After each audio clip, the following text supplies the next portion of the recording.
Eu sempre achei que tinha a vida resolvida. Aos 30 anos, com um emprego estável, um apartamento impecável e uma rotina que beirava a perfeição, eu era a rainha da tranquilidade. Eu era a personificação do controle. Agora, olhando para o que resta da minha sala, um campo de batalha de migalhas de ração, arranhões profundos no sofá de linho cru e um silêncio suspeito que sempre precede um novo desastre. Eu percebo o quão inocente eu fui. Esta não é só uma história sobre um animal de estimação. É a história de como um pequeno terrorista peludo, laranja e de olhos verdes, chamado Mirabel, destruiu não apenas minha casa, mas também a minha paz de espírito. Se você está aqui, se preparando para presenciar a minha derrocada total, já deixa o seu like, me conta aqui nos comentários de qual cidade você está assistindo e clica no botão de se inscrever para não perder os próximos desastres. Eu moro em um apartamento pequeno, mas que para mim era um santuário. Imagine um lugar onde cada objeto tem um propósito e um lugar exato. As prateleiras eram cuidadosamente organizadas por cor, os livros alinhados milimetricamente, e o aroma de sândalo e lavanda pairava no ar, disfarçando qualquer vestígio de desordem. Eu trabalhava de casa, o que só reforçava minha necessidade neurótica de um ambiente calmo e limpo. Minha mesa era de madeira clara, banhada pela luz da manhã que entrava pela janela grande, e o único som era o clique suave do meu teclado, enquanto eu digitava relatórios financeiros complexos. Eu era feliz. Eu tinha certeza disso. Durante meses, minha maior preocupação era se eu deveria comprar um novo jogo de velas aromáticas, ou se era um luxo desnecessário. Minha vida era um carrossel previsível de planilhas de Excel e jantares leves preparados com precisão. Eu gostava do silêncio, da forma como o sol da tarde aquecia o chão de tábua corrida, da sensação de saber exatamente onde estava tudo. Sempre. No entanto, o mundo havia mudado. A pandemia nos forçou a ficar em casa, e embora eu fosse uma pessoa que apreciava a solidão, a quietude prolongada começou a se tornar um fardo. Eu almoçava sozinha, assistia a série sozinha, e a única interação que tinha era através de chamadas de vídeo com fones de ouvido. Uma noite, enquanto eu tentava, sem muito sucesso, montar um quebra-cabeça de 1000 peças, senti um peso esmagador de vazio. Foi então que a ideia, a semente da minha destruição, começou a germinar. Eu precisava de companhia. Não de um humano, claro, Deus me livre. Eu precisava de algo pequeno, fofo, que não falasse e que me desse um propósito além de corrigir fórmulas em planilhas. Eu precisava de um gato.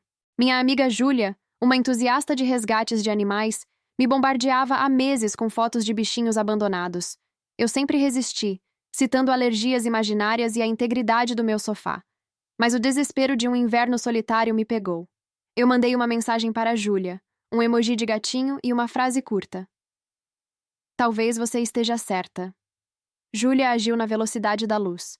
2 dias depois, eu estava dirigindo até um abrigo de animais nos arredores da cidade. O lugar era um turbilhão de latidos abafados e cheiros estranhos de desinfetante e umidade. Eu me senti imediatamente fora do meu elemento. Eu, a pessoa que usa luvas para limpar a geladeira, estava andando em um lugar que tinha cheiro de animal. Eu estava procurando por algo discreto. Um gatinho preto, talvez. Um cinza, calmo e silencioso, que se misturasse ao meu ambiente minimalista e que talvez passasse a maior parte do tempo dormindo. Eu expliquei minhas exigências para a voluntária, uma jovem sorridente de cabelos azuis que parecia ter vindo de um universo onde caos era sinônimo de fofura. Temos o filhote perfeito para você, ela disse com os olhos brilhando. Ele é especial. Ele se chama Mirabel. Mirabel. O nome soava delicado, quase etéreo. Perfeito, pensei. A voluntária me levou até uma gaiola no canto mais barulhento do abrigo.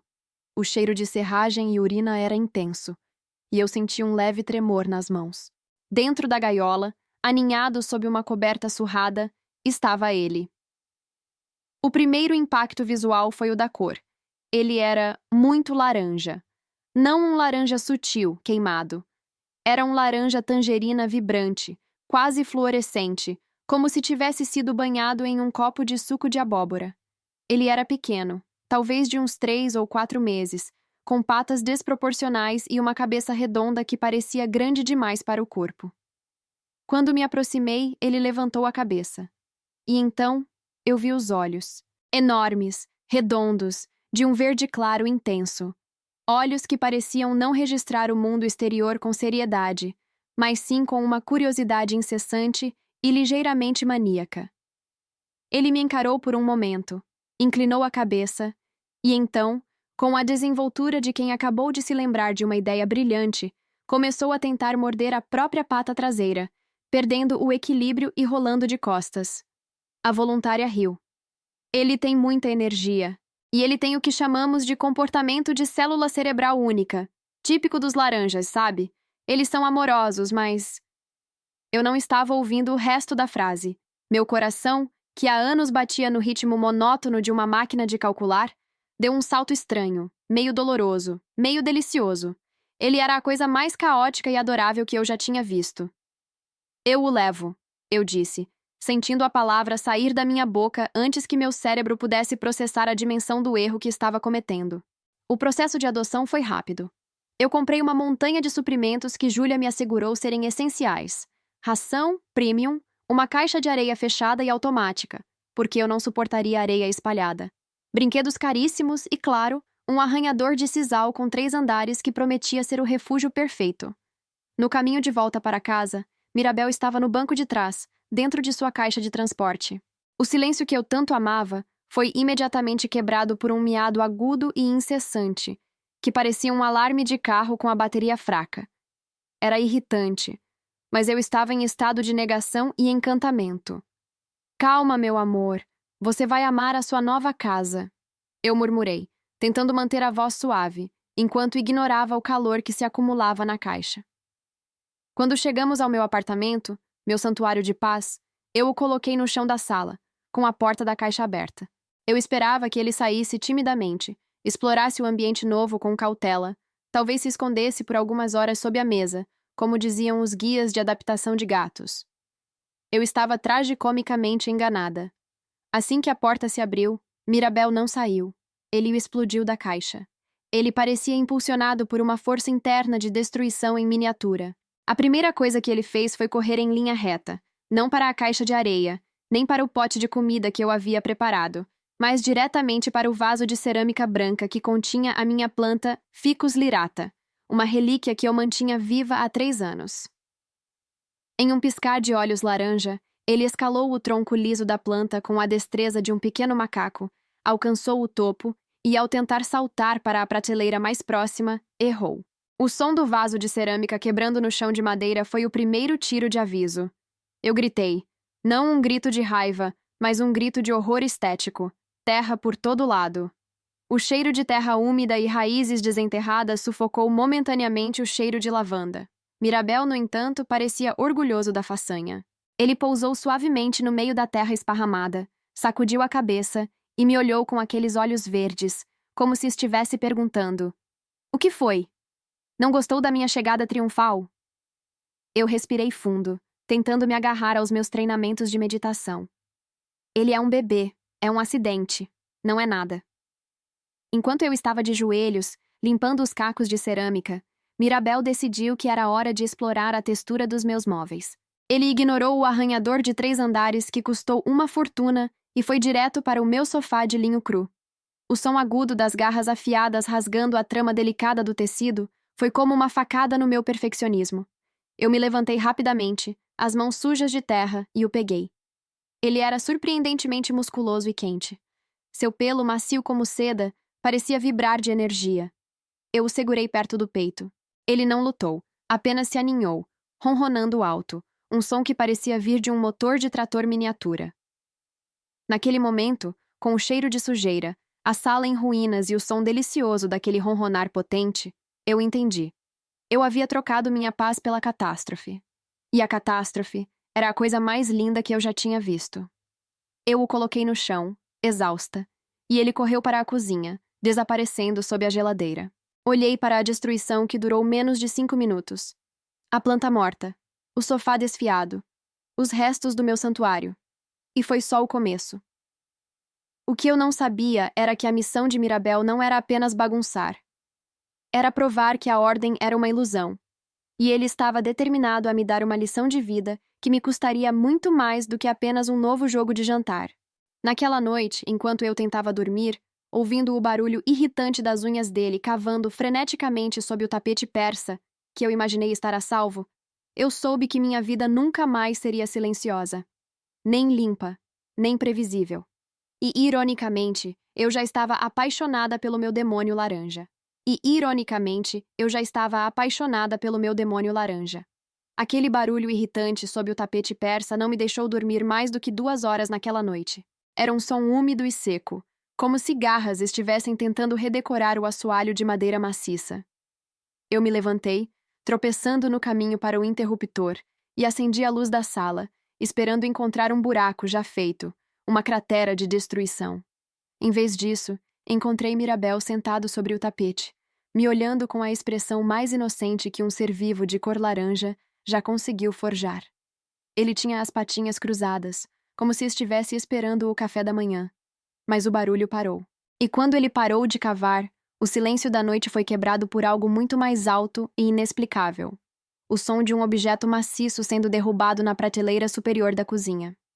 A partir daquele momento, a construção da minha relação com Mirabel foi uma série incessante de reações a catástrofes em miniatura.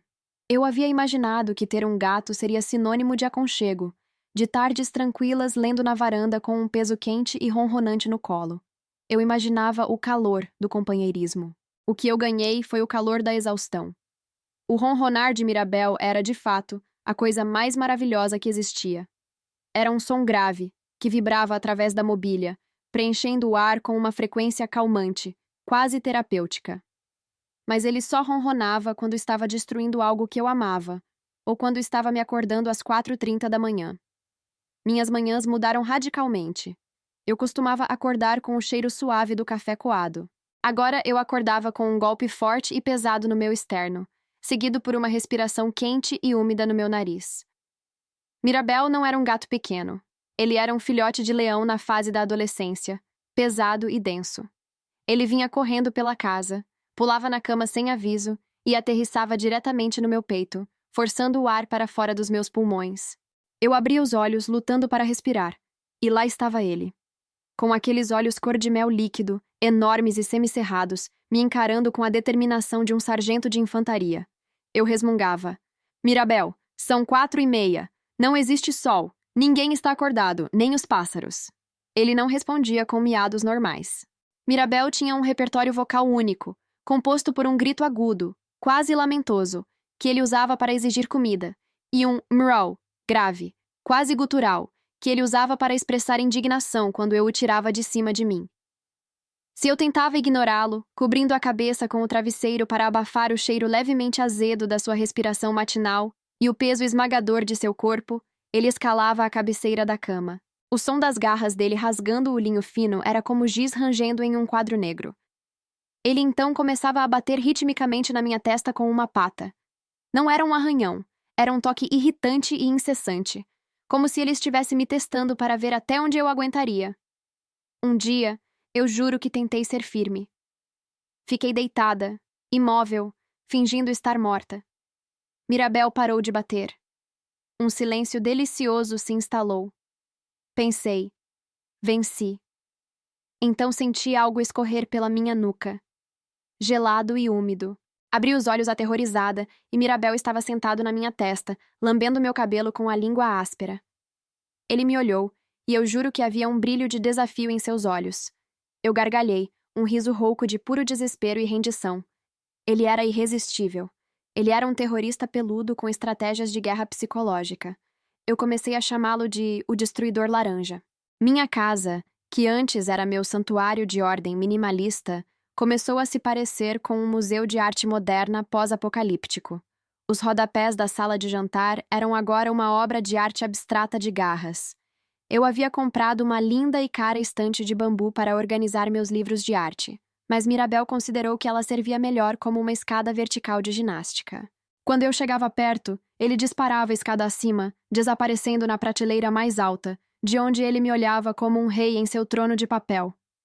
Um dia, comprei um arranhador gigantesco, alto, com várias plataformas, coberto com sisal robusto. Era caríssimo, mas prometia paz. Eu montei, orgulhosa do meu investimento. Mirabel o inspecionou, farejou-o com desdém. Ele pulou sobre o arranhador, ficou por exatos 30 segundos, desceu e foi direto para o sofá de linho novo, onde ele começou a arranhar com uma felicidade maliciosa, como se o arranhador fosse o maior insulto que ele já recebeu na vida. Era impossível ficar brava por muito tempo. Ele tinha essa capacidade única de ir de demônio a anjo em um piscar de olhos. Quando eu o pegava no flagra, ele se virava, deitava de barriga para cima, expondo aquele tufo de pelo laranja macio, e emitia um pequeno e frágil miau que parecia pedir desculpas por todas as catástrofes do dia. Eu me ajoelhava, sentindo o cheiro de poeira e destruição que o seguia, e esfregava o seu ventre. O pelo era tão denso, quente, um peso tranquilizador. E ele ronronava, alto, potente. Eu sentia meu coração amolecer. Eu pegava ele no colo, e ele se aninhava no meu pescoço, o cheiro de ração e sol de janela impregnando minha blusa. Foi durante uma dessas sessões de abraço, enquanto ele destruía metodicamente com as garras as bordas do meu suéter de cachemir, que eu comecei a entender a complexidade da nossa relação. Ele não estava tentando me irritar. Ele estava interagindo. Ele estava transformando minha vida previsível em algo selvagem e imprevisível. Eu não podia mais simplesmente colocar um copo em uma mesa e esquecê-lo.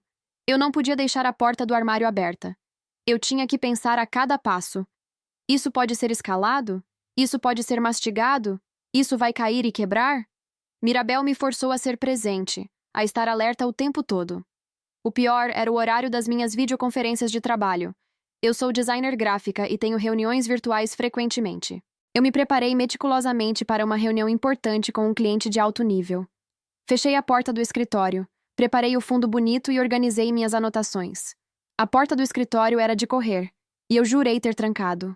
A reunião estava indo perfeitamente. O cliente estava elogiando meu trabalho, e eu estava sorrindo profissionalmente. De repente, ouvi o som inconfundível de uma pata laranja e forte batendo na porta. Mirau, alto. Silenciei meu microfone rapidamente, sussurrando. Vai embora, Mirabel. Ele não foi. Ele começou a esmurrar a porta de correr. Ele sabia que eu estava lá, e ele precisava de mim. O cliente fez uma pausa.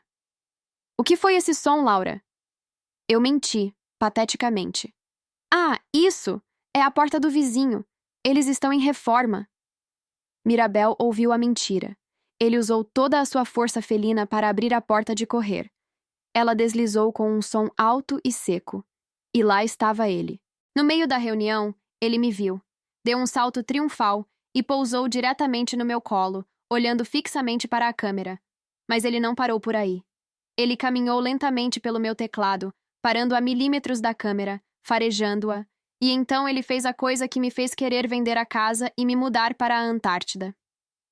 Ele esfregou sua bunda laranja diretamente na tela do meu monitor, dando ao cliente de Nova York uma visão privilegiada e ligeiramente gráfica do seu traseiro peludo e musculoso.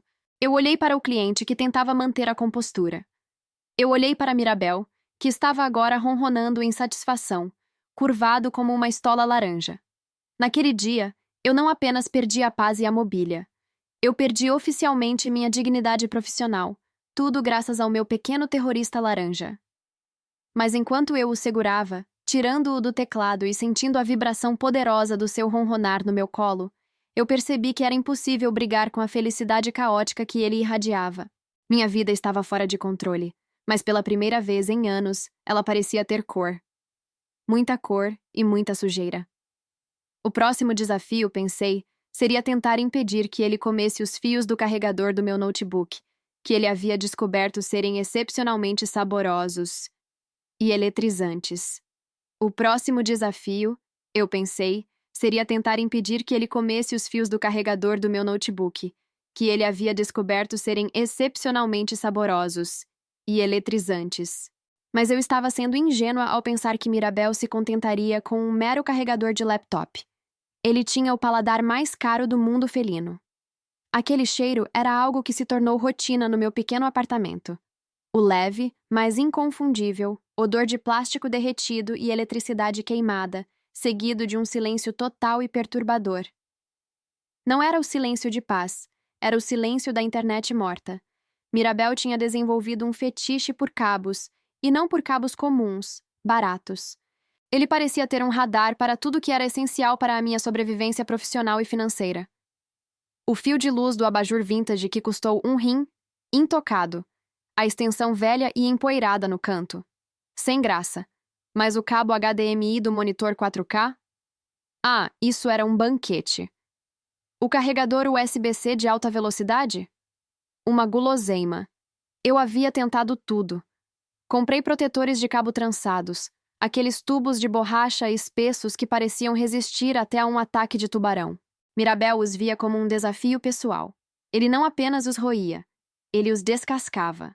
Pacientemente, retirando a camada protetora com seus pequenos dentes afiados até chegar ao núcleo de cobre, onde ele podia sentir a eletricidade vibrando.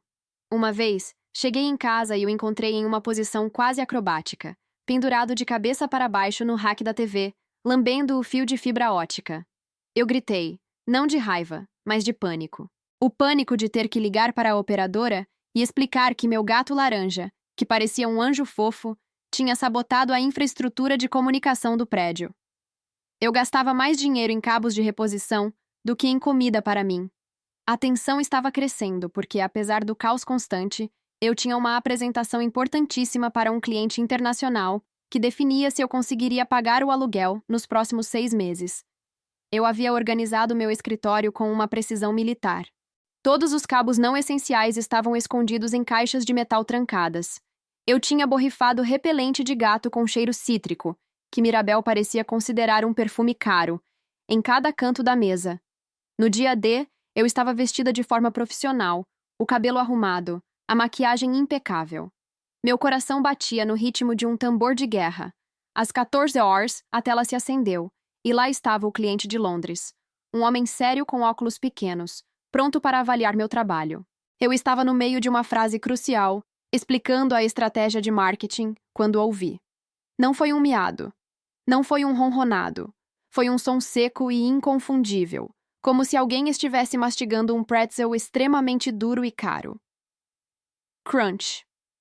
Minhas pupilas dilataram. O som vinha debaixo da minha mesa, um lugar que eu havia jurado ter inspecionado 5 vezes. Eu olhei para o cliente, que franziu a testa ligeiramente, sem entender o som de fundo. Desculpe, a conexão está perfeita hoje. Eu disse, sorrindo nervosamente, enquanto chutava levemente o painel da mesa com o pé. A esperança era que Mirabel entendesse a sutil ameaça, mas gatos laranjas não entendem sutileza. Eles entendem apenas o poder da destruição. O som parou por um segundo, e o alívio começou a me invadir. Talvez ele tivesse desistido. Então, a luz verde minúscula, mas vital, do meu roteador Wi-Fi, que ficava na parte de trás da CPU, piscou. Não piscou normalmente. Ela piscou como se estivesse morrendo. E então, com um suspiro eletrônico, ela se apagou completamente. A tela do meu monitor congelou. O cliente de Londres ficou paralisado no meio de um movimento de mão. Houve um silêncio ensurdecedor na minha casa. Não o silêncio agradável, mas o silêncio absoluto que significa: você perdeu tudo. Eu olhei para o canto, e lá estava ele.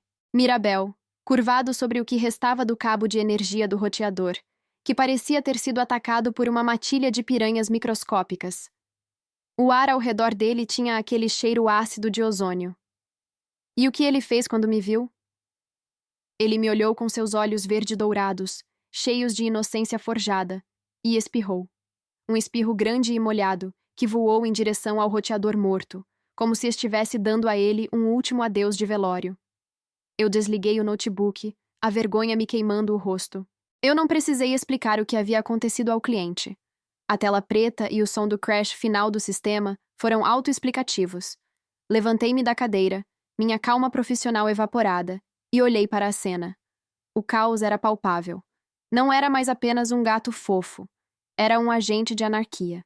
Ele havia desmantelado o motor da minha vida moderna. Eu estendi a mão, determinada a dar-lhe um sermão sério, o sermão da importância da eletricidade e dos juros bancários. Mas ele fez a coisa que sempre me desarma. Ele rolou de costas, expondo sua barriga macia e laranja, sinal claro de confiança absoluta, e começou a ronronar com a potência de um motor a diesel, parecendo completamente satisfeito com seu trabalho. Eu peguei o roteador, sentindo a textura áspera e mastigada do plástico. Aquele era o primeiro sinal de que a guerra contra Mirabel não seria uma disputa divertida de vontades, mas uma batalha destrutiva pela minha própria sanidade. E no momento, ele estava vencendo. Eu desci as escadas precisando de um café, mas a visão da caixa de correio me parou. Havia uma correspondência estranha, em papel grosso e amarrotado. Eu a abri, e a data na parte superior me atingiu como um tijolo. Era um aviso da administração do condomínio. Não era sobre barulho ou lixo. Era um aviso formal, informando que haviam sido feitos vários relatórios sobre o mau cheiro persistente de urina de gato vindo do apartamento 3B. E mais especificamente, danos estruturais e visíveis na porta de entrada do apartamento, que parecem ter sido causados por um animal doméstico grande e possivelmente furioso. Eu olhei para a minha porta, e então, eu vi. A porta de madeira maciça estava arranhada na altura dos joelhos, mas não eram arranhões de brincadeira. Parecia que Mirabel havia tentado serrar a madeira para escapar, ou talvez para entrar. Havia até lascas de tinta laranja na madeira, prova de que ele havia atacado a porta com todo o peso do seu corpo. Eu fechei os olhos. O cheiro de ozônio do roteador misturava-se agora com a realidade de que Mirabel não apenas destruía meus pertences, ele estava destruindo a própria estrutura física do meu lar. Eu tinha um terrorista fofo e laranja sob meu teto, e a comunidade estava começando a perceber. Eu precisava de ajuda, desesperadamente. Eu caminhei até a cozinha, coloquei água para ferver, e então notei que o pote de ração estava vazio. Eu o reabasteci rapidamente. Mirabel pulou no balcão e me observou enquanto eu despejava os grãos. Eu pensei, você é um demônio, mas disse, bom garoto. Ele comeu rapidamente, e então, em vez de me agradecer com um abraço ou um ronronar, ele olhou para mim, saltou da bancada, correu para a sala de estar e começou a escalar as cortinas de linho branco que eu tinha acabado de mandar lavar, transformando-as em um totem macio para a sua ascensão ao topo da estante de livros. Lá de cima, ele me olhou, e eu sabia o que ele estava pensando. Se você acha que a porta e o roteador foram ruins, espere só para ver o que eu faço com o seu livro mais valioso e sua conta bancária. Eu comecei a rir. Era a única opção restante. Rir da desgraça inevitável. Naquele momento, eu percebi que Mirabel era meu karma em forma de pelo laranja, e ele estava apenas começando a cobrar a dívida. Meu pequeno terrorista fofo havia acabado de se formar do vandalismo de cabos para a destruição de propriedade, e o aviso do condomínio era apenas o prefácio do inferno que estava por vir. Eu precisava urgentemente de um plano para restaurar a ordem, ou pelo menos para sobreviver ao próximo ataque. Eu precisava de um plano. O riso morreu na minha garganta enquanto eu via Mirabel se aninhar triunfalmente no topo da estante, aninhado entre as edições raras que eu havia jurado proteger. O primeiro instinto de sobrevivência foi o de isolamento.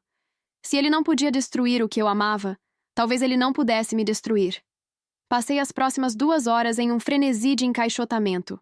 Removi todos os vasos de plantas que ele não havia comido. Sim, ele come plantas ornamentais, especialmente a jiboia, e os coloquei no banheiro, o único cômodo que eu podia trancar com segurança. Os livros, as fotos emolduradas, as velas cheirosas que eu guardava para ocasiões especiais, que agora pareciam nunca mais chegar, tudo foi para caixas seladas e empilhadas no canto do quarto. Eu me senti como alguém se preparando para um furacão, mas o furacão estava dentro de casa, ronronando. Você não vai ganhar, Mirabel, murmurei, enquanto cobria com um plástico de bolhas a minha preciosa estátua de Buda que meu pai trouxe da Tailândia. O gato desceu elegantemente da estante como se estivesse farto do teatro e veio roçar nas minhas pernas. Um ronronar estrondoso emergiu, tão alto que parecia um motor a diesel, o que era a forma dele de dizer: eu a amo, mamãe, mas o vandalismo é o meu hobby. Eu estava exausta. A noite caiu e eu desabei no sofá, tentando ignorar a visão das cortinas desfiadas. A sala parecia uma área de guerra sendo desmilitarizada. Naquela noite, eu tive uma paz enganosa. Mirabel dormiu encolhido nos meus pés, um peso quente e reconfortante. Pela primeira vez em semanas, eu pensei que havíamos chegado a um acordo. Talvez ele só estivesse entediado. Talvez, com a minha casa agora esterilizada e sem nada valioso à vista, o entretenimento dele tivesse diminuído. Eu acordei com um cheiro estranho, um cheiro que eu vinha ignorando nas últimas 48 horas, mas que agora, na quietude da manhã, era inconfundível. Cheiro de poeira fina e mofo úmido. Levantei-me da cama e Mirabel estava me esperando perto da porta do meu quarto, me olhando com aquela intensidade laranja, a cauda erguida em um ponto de interrogação. Ele não estava fazendo barulho, mas o cheiro estava mais forte aqui, perto da parede que dividia a sala da área de serviço, onde ficava uma estante de livros modesta que eu havia esquecido de esvaziar. A estante era pesada, cheia de enciclopédias antigas que eu nunca lia, mas que ficavam bonitas. Eu movi um pouco a estante para tentar rastrear o cheiro. A primeira coisa que notei foi uma nuvem de pó branco. "O que é isso, Mirabel?" Perguntei sentindo um arrepio. Empurrei a estante com mais força. O arrasto da madeira contra o piso de tábuas criou um som nauseante. O que eu vi não era um arranhão. Não era nem mesmo um buraco. Era uma cratera. Aquele pequeno demônio laranja havia passado dias, talvez semanas, trabalhando metodicamente na parede de gesso cartonado, logo abaixo da linha do rodapé. Era como se ele tivesse montado um canteiro de obras pessoal. A camada externa do gesso tinha sido roída e dilacerada com a precisão de um especialista em demolição. A abertura tinha o tamanho de uma bola de basquete e dava para ver o isolamento marrom e fofo do outro lado. O ar frio e rançoso do espaço entre as paredes entrava na sala. A parede não estava apenas arranhada, estava comprometida. Fiquei parada ali, observando o horror arquitetônico que Mirabel havia criado.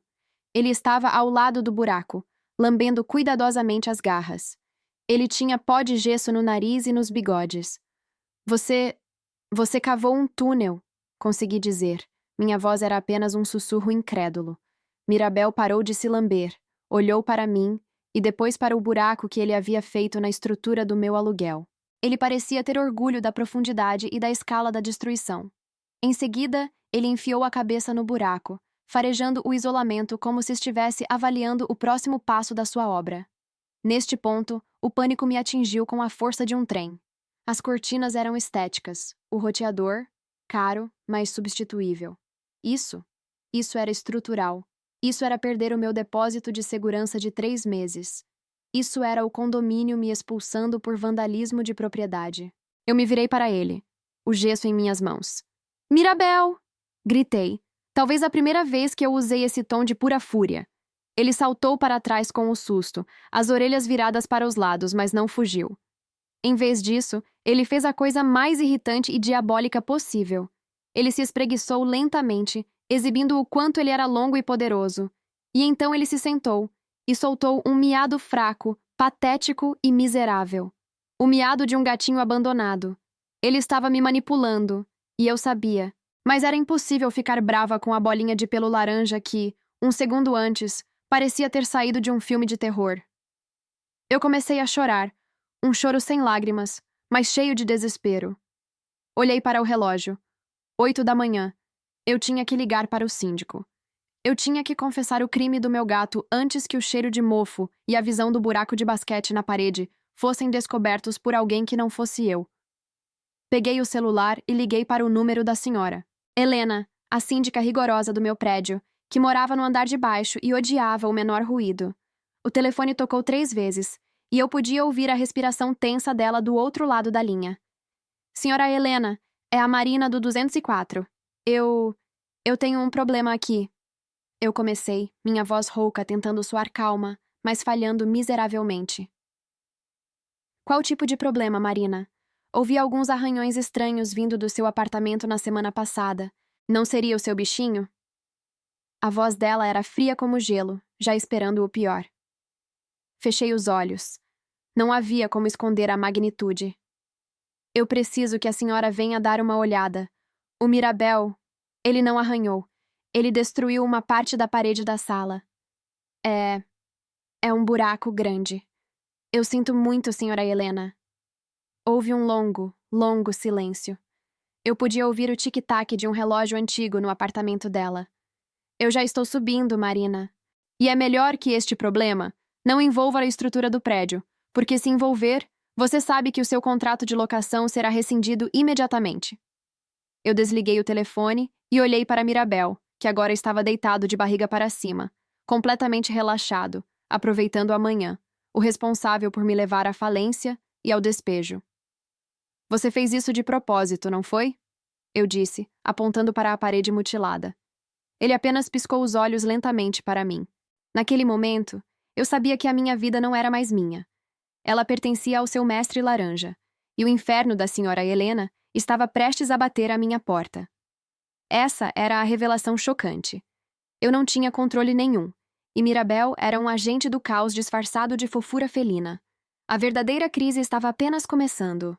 Eu desliguei o telefone e olhei para Mirabel, que agora estava deitado de barriga para cima, completamente relaxado, aproveitando a manhã, o responsável por me levar à falência e ao despejo. Você fez isso de propósito, não foi? Eu disse, apontando para a parede mutilada. Ele apenas piscou os olhos lentamente para mim. Naquele momento, eu sabia que a minha vida não era mais minha. Ela pertencia ao seu mestre laranja, e o inferno da senhora Helena estava prestes a bater à minha porta. Essa era a revelação chocante. Eu não tinha controle nenhum, e Mirabel era um agente do caos disfarçado de fofura felina. A verdadeira crise estava apenas começando. O tempo se arrastou. Eu podia sentir o suor frio escorrendo pelas minhas costas, apesar do ar-condicionado fraco. Fiquei ali parada, inerte, observando a destruição. Não era apenas um buraco.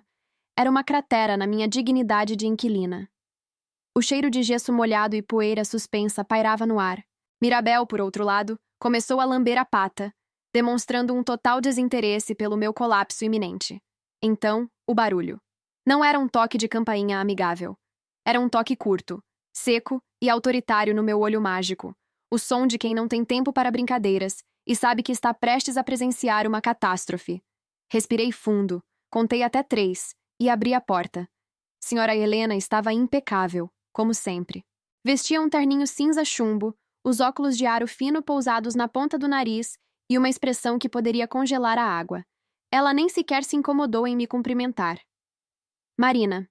A voz dela era grave e contida, o que era infinitamente pior do que se ela estivesse gritando. Eu espero que a sua descrição tenha sido exagerada. Eu tenho uma reunião em 20 minutos e não tenho tempo para dramas de bichinhos de estimação. Eu me encolhi. Senhora Helena, por favor, entre. É na sala de estar. Ela entrou no apartamento e a temperatura no ambiente pareceu cair uns 10 graus. Ela caminhou com passos firmes até o centro da sala, parou e olhou. Ela olhou para o sofá que já estava com 2 arranhões notáveis. Ela olhou para a luminária que Mirabel derrubou na semana anterior. E então, ela olhou para a parede. O silêncio que se seguiu foi aterrorizante. Mirabel, percebendo a nova presença, fez o que ele sempre fazia quando o drama atingia o pico.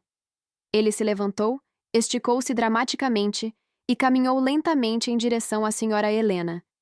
Ele esfregou a cabeça na perna dela, ronronando alto, um som que parecia quase ensurdecedor na tensão daquele momento. Senhora Helena nem piscou. Ela apenas olhou para o gato, depois para o buraco de uns 30 centímetros de largura que expunha os blocos internos da parede, e depois voltou a olhar para mim. Isso, ela disse, apontando para a destruição. Não é um arranhão de gato, Marina. Isso é vandalismo, ou melhor, um ato de terrorismo felino. Eu senti as lágrimas de humilhação e pânico subindo. Eu sinto muito, senhora Helena. Eu juro que não sei como ele fez isso. Ele é a sua responsabilidade, ela cortou, sem elevar a voz. A calma dela era destrutiva. O seu contrato é muito claro. Danos estruturais ou a negligência que resulte em reparos caros é motivo para a rescisão imediata do contrato. No entanto, ela fez uma pausa, olhando para Mirabel, que estava agora sentado e me encarando com a inocência mais pura já vista. Eu vou lhe dar uma opção, Marina. Você tem 48 horas para contratar um empreiteiro e fazer este reparo ser executado por profissionais certificados. Eu não quero remendo. Eu quero a parede como se nunca tivesse existido um buraco. Se em 48 horas eu não tiver o comprovante do início do serviço, você estará despejada. E o custo sairá do seu depósito, é claro. 48 horas. Eu não tinha sequer o telefone de um pintor, muito menos o de um empreiteiro com agenda livre. E eu mal tinha dinheiro para pagar a ração premium de Mirabel. Senhora Helena se virou para sair, e Mirabel deu um salto, subindo em cima de uma mesa próxima para observá-la. Ah, e Marina. Ela parou na porta. O seu gato laranja parece saber exatamente o que está fazendo. Eu sugiro que você comece a fechar portas, ou a vida que você planejou não vai durar muito tempo sob o domínio dele. Ela saiu e fechou a porta com um clique definitivo que soou como a sentença do meu futuro. Eu desabei no sofá, inalando a poeira e o desespero. Olhei para Mirabel. Ele me olhava de volta com os olhos âmbar fixos nos meus, a cauda balançando suavemente. Ele havia acabado de me custar minha moradia, minhas economias e a minha paz de espírito, e ainda assim eu não conseguia sentir raiva dele. Apenas um cansaço avassalador. Naquele isolamento, com o cheiro da destruição fresca e a ameaça de despejo pendurada sobre a minha cabeça, a única coisa que eu tinha era ele. Eu me senti ridiculamente vulnerável e, ao mesmo tempo, estranhamente livre. Minha vida estava em ruínas, mas as ruínas eram nossas. Eu me levantei e fui até a cozinha. Encontrei uma lata de atum que eu guardava para emergências e a abri, servindo-a na tigela dele. Parabéns, murmurei, enquanto ele atacava a comida com fúria controlada. Você conseguiu nos colocar na rua. E o pior é que eu não consigo te odiar por isso. Aquele momento foi o ponto de virada. Eu podia ter ligado para o abrigo, admitido a derrota e tentado voltar à minha vida organizada e estéril. Mas eu olhei para a mancha laranja, que era pura vida e puro caos, e percebi que a vida sem ele seria cinzenta demais. Seria previsível. Seria o silêncio sem a ameaça de destruição. E eu já não queria o silêncio. A decisão foi dolorosa e cara, mas foi instantânea. Eu não o entregaria. Eu consertaria a parede. Eu pagaria o preço. Eu reconstruiria a minha vida em torno do Mirabel, em vez de tentar forçá-lo a caber na minha vida antiga. Peguei o celular e liguei para o meu primo, Beto, que era pedreiro nas horas vagas. Beto. Minha voz estava embargada. Preciso de um favor. Um muito, muito grande. Preciso de massa corrida, gesso, tinta e milagre. E preciso de tudo isso antes de amanhã à noite. A reconstrução foi literal e figurada. Beto chegou, riu do buraco e da minha cara de desespero, e passamos o dia seguinte inalando poeira de gesso. O apartamento parecia um canteiro de obras, cheirando a tinta fresca e suor. Cada camada de massa corrida que passávamos na parede era um lembrete do custo de amar um animal que não respeitava limites. Quando finalmente terminamos, a parede estava aceitável, talvez um pouco torta se você olhasse de perto, mas sólida. Senhora Helena aceitou o recibo e me olhou com desconfiança, mas o risco de despejo havia passado. Sentei-me no sofá remendado, olhando para a parede remendada, e para Mirabel, que estava dormindo no meu colo. Minhas economias estavam zeradas. Eu tinha dívidas. Minha vida estava uma bagunça controlada. Mas pela primeira vez desde que Mirabel chegou, senti uma paz estranha. A paz que vem da aceitação total. Eu tinha escolhido o caos, e o caos tinha me escolhido. E talvez a lição mais importante que ele me ensinou, enquanto destruía sistematicamente todos os meus planos, era que não precisamos de paredes perfeitas ou de vidas perfeitas. Precisamos de amor, e de um gato laranja com um apetite insaciável por destruição. E eu tinha os dois, e isso era mais do que suficiente.